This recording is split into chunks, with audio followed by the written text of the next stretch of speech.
چین میں الیکٹرک گاڑیاں مقبول تو ہو رہی ہے مگر یہ سلسلہ کب تک جاری رہے گا؟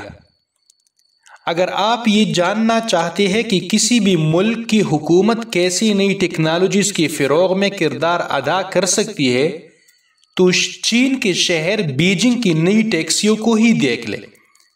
5 برس قبل اس شہر میں یہ منصوبہ پیش کیا گیا تھا کہ پیٹرول یا ڈیزل سے چلنے والی ٹیکسیاں اب سڑکوں پر مزید نہیں لائی جائیں گی، اور آج صورتحال یہ ہے کہ بیجنگ کی سڑکوں پر ہزاروں گاڑیاں بیٹریوں سے چل رہی ہے، اور ان برقی گاڑیوں کے ڈرائیوروں کو چارجنگ سٹیشنز پر اپنا وقت برباد کرنے کی فکر بھی نہیں۔ بیجنگ اور چین کی دیگر کئی شہروں میں الیکٹرک ٹیکسیاں کسی بیٹری سویپنگ سٹیشن جاتی ہے، جہاں ایک مشین کچھ ہی منٹوں میں ان کی بیٹری نکال کر چارج شدہ بیٹری نصب کر دیتی ہے۔ نیشنل تائیوان یونیورسٹی کی ایون لیزا ہسیا کہتے ہیں کہ وہ ڈرائیور گاڑی چلا کر کچھ پیسے کمانے کے لیے سڑکوں پر آتے ہیں، اس لیے وہ نہیں چاہیں گے کہ انہیں کسی اسٹیشن پر بیٹری چارج کرنے کے لیے 2 گھنٹے انتظار کرنا پڑے۔ یہ چین میں برقی گاڑیوں کی تیزی سے فروغ پاتی مارکیٹ کا صرف ایک رخ ہے۔ صرف ٹیکسیاں ہی نہیں بلکہ عام شہری بھی بڑی تعداد میں برقی گاڑیاں خرید رہے ہیں۔ رواں برس جولائی میں چائنا پیسنجر کار ایسوسی ایشن نے توقع ظاہر کی تھی کہ ملک میں سن 2022 میں 60 لاکھ نئی برقی گاڑیاں فروخت ہوں گی، جو اس کی پچھلی پیشن گوئی 55 لاکھ سے زیادہ ہے۔ ستمبر کا مہینہ چین میں ٹیسلا کے لیے سب سے اچھا مہینہ رہا ہے۔ تازہ ترین اعداد و شمار کے مطابق اس نے اس مہینے میں 83,135 گاڑیاں فروخت کی ہے۔ چین میں اب نئی رجسٹر ہونے والی تمام گاڑیوں کی تقریباً 1/4 تعداد یا الیکٹرک ہے یا ہائیبرڈ۔ اس کا سادہ الفاظ میں مطلب یہ ہے کہ چین اس ٹیکنالوجی کے حصول میں امریکہ اور یورپ سے بھی آگے ہے۔ دنیا کی نصف برقی گاڑیاں چین میں فروخت کی جاتی ہے۔ ایون لیزا ہسیا کے مطابق اس کی بڑی وجہ سرکاری سرپرستی، ملنے والی مراعات اور فوائد ہے۔ 1/3 سے بھی زیادہ عرصے سے چینی حکومت نے برقی گاڑیوں کی فروخت پر سبسڈی دے رکھی ہے۔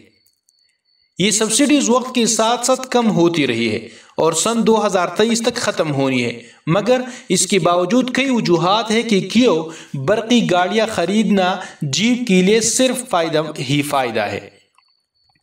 چین میں فوسل ایندھن پیٹرول اور ڈیزل سے چلنے والی نئی گاڑیوں کی خریداروں کو نہ صرف گاڑی کے لیے بلکہ نمبر پلیٹ تک کے لیے پیسے دینے پڑتے ہیں۔ شنگھائی میں ایک نئی نمبر پلیٹ کی قیمت تقریباً 1 لاکھ یوان یعنی 14,000 امریکی ڈالر ہے۔ اگر آپ برقی گاڑی منتخب کرتے ہیں تو دیگر فوائد بھی ہے جو مختلف شہروں میں مختلف ہو سکتے ہیں۔ لیجو شہر میں حکام نے برقی گاڑیوں کی مالکان کو بس لینز میں گاڑی چلانے کی اجازت دے رکھی ہے اور انہیں مفت پارکنگ کی سہولت بھی ملتی ہے۔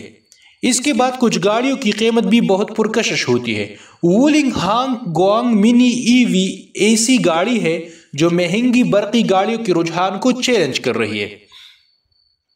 سٹارم کرو کیپٹل نامی ریسرچ فرم کے صدر اور ڈائریکٹر جون ہیکاوے کہتے ہیں کہ اس چھوٹی سی گاڑی کا بالکل بنیادی ورژن صرف $4,600 کا ہے اور شہروں میں رہنے والوں اور پہلی مرتبہ گاڑی خریدنے والوں دونوں ہی کے لیے پرکشش ہوتی ہے۔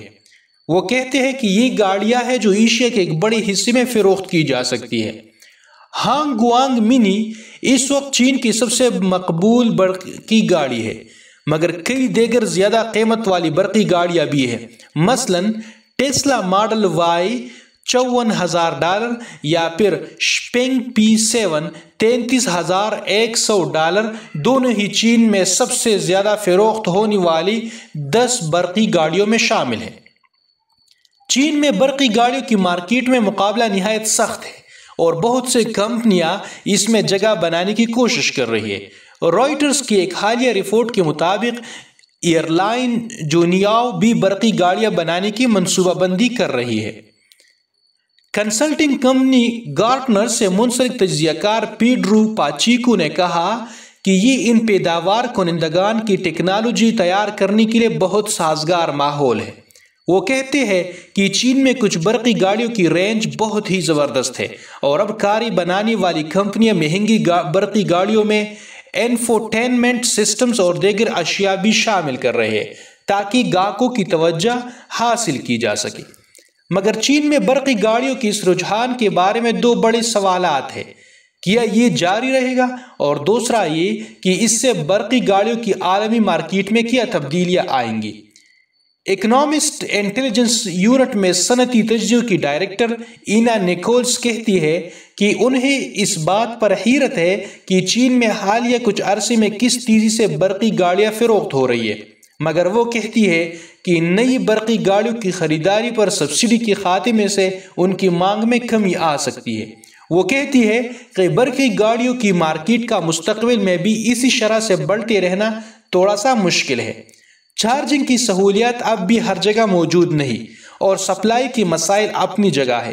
چین کی کچھ حصوں میں بدترین خشک سالی کے باعث جب بجلی کی پیداوار میں کمی آئی تو کئی چارجنگ سٹیشنز بند کر دی گئی۔ عموماً زیادہ برقی گاڑیوں کی فروخت کا مطلب ہے بجلی کی طلب میں اضافہ، اور ایسے وقت میں جب چین اپنے کوئلے سے چلنے والی بجلی گھروں میں کوئلے کی کھپت میں کمی لانے کی کوشش کر رہا ہے تو ان تمام گاڑیوں کو بجلی فراہم کرنا ایک چیلنج بن سکتا ہے۔ ہیکاوی کی طرح کچھ تجزیہ کاروں کا کہنا ہے کہ ہائیبرڈ گاڑیاں مکمل طور پر برقی گاڑیوں سے بہتر ہے کیونکہ ان کا بجلی پر انحصار کم ہوگا۔ اس کے علاوہ انہیں چھوٹی بیٹریوں کے باعث کم لیتھیم کی ضرورت ہوگی۔ خدشہ ظاہر کیا جا رہا ہے کہ آئندہ کچھ برسوں میں دنیا میں لیتھیم کی قلت پیدا ہو جائے گی۔